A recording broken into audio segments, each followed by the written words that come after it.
হ্যাঁ হ্যাঁ, আমার মা খুব সাফার হচ্ছে, বাবা হচ্ছে, আমার মাকে ফোন দিয়ে বলছে কি রে সাকিবের সাথে বিয়ে দিলি, জানাইলি না।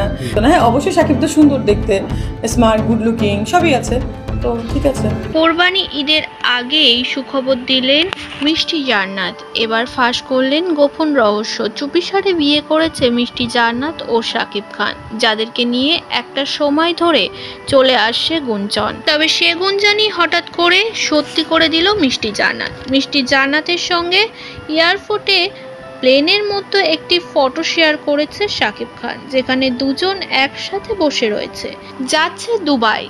কোরবানি ঈদের জন্যই তারা প্রিপারেশন নিয়েছে দুবাই গিয়ে, এবং সে ভিডিও শেয়ার করে সকলকে অবাক করে দিয়েছে এবং একটি ইন্টারভিউ চ্যানেলেও জানিয়েছে যে তারা অলরেডি ম্যারিড।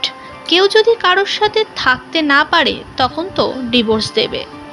অপু বিশ্বাস বা বুবলি কারোর সঙ্গেই মতের মিল হয়নি শাকিব খানের, তাই শাকিব সিঙ্গেল ছিল। কাউকে যদি ভালো না লাগে, এখন মনে করেন আমিও চাইলে আমি ডিভোর্স দিয়ে 3-4টা বিয়ে করতে পারি। আমার যদি ভালো না লাগে আমি কম্প্রোমাইজ করে কেন থাকবো? আমার যদি ভালো না লাগে অবশ্যই আমি ডিভোর্স দিব বা আমি সেপারেশন থেকে অন্য কাউকে বিয়ে করব, ব্যাপারটা কিন্তু এইটাই। অন্যদিকে বাংলাদেশে ট্রেন্ডিংয়ে রয়েছে তৃষা ও আখি। তাদের 2 সতীনের সংসার নিয়ে যেন তোলপাড় সোশ্যাল মিডিয়া। হঠাৎই ঝগড়া অশান্তির কারণে বাড়ি চলে এসেছে আখি, সেখানে করছে নিজের মতো করে শাড়ির বিজনেস। অন্যদিকে 2 সতীনের কাদা ছোড়াছুড়িও শেষ নেই। অনেকটা ঠিক হয়েছে আখি ও তৃষার সম্পর্ক।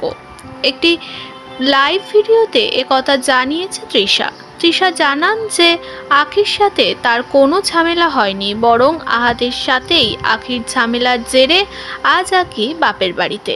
কোরবানি ঈদের সকালেই মন খারাপ করে আখি একটি লাইভ ভিডিও করেছে, যেখানে আখি জানান এবারে আর কোরবানি দেবেন না।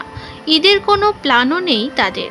ছোট বাচ্চাকে নিয়ে নিজের মতো থাকতে চায় আখি। তো কালকে হচ্ছে আমরা বাসায় থাকবো, আমাদের কোনো প্ল্যান নেই।